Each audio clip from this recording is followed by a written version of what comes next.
Bangladesh, 4 decades after the violent struggle that led to independence from Pakistan, is planning to hold trials for those accused of committing war crimes. The government says defendants will be tried for crimes against humanity, genocide, murder, rape, and arson. Government also said that long-held expectations of Bangladeshis for the tribunal are about to be fulfilled. But BNP says what the government is doing now is not in line with its election pledges, and that it has political motive.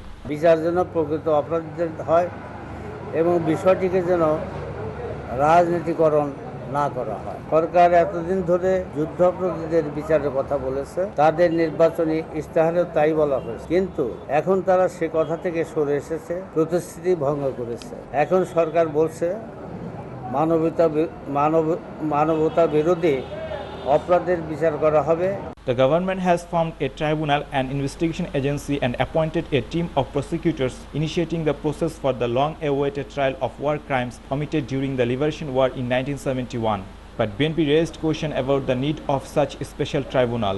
এসব অপরাধের বিচারের সুস্পষ্ট বিধান Bangladesh penal কোডেই রয়েছে এবং এই বিচার ফৌজদারি কার্যবিধিতেই করা সম্ভব এবং তাই করা উচিত। এর জন্য কোনো বিশেষ আদালত কিংবা ট্রাইব্যুনাল কিংবা তদন্ত কমিটি গঠনের প্রয়োজন নেই। জনগণ জানতে চায় সরকার আসলেই কি যুদ্ধ অপরাধীদের বিচার করতে চায়, নাকি দ্রব্যমূল্য, বিদ্যুৎ, গ্যাস ও পানি সমস্যা এবং আইন শৃঙ্খলা পরিস্থিতির অবনতিতে বিপর্যস্ত ও বিক্ষুব্ধ জনগণের দৃষ্টি অন্যদিকে সরিয়ে যেতে চায়। Earlier in the morning, Bangladesh Jatiyotawadi Mohila Dal newly elected committee placed floral wreath at Jia's grave, where Khandaka Delar Hussain and Mohila Dal President Shirin Sultana were present. Khair Hussain Shumon, News and Image.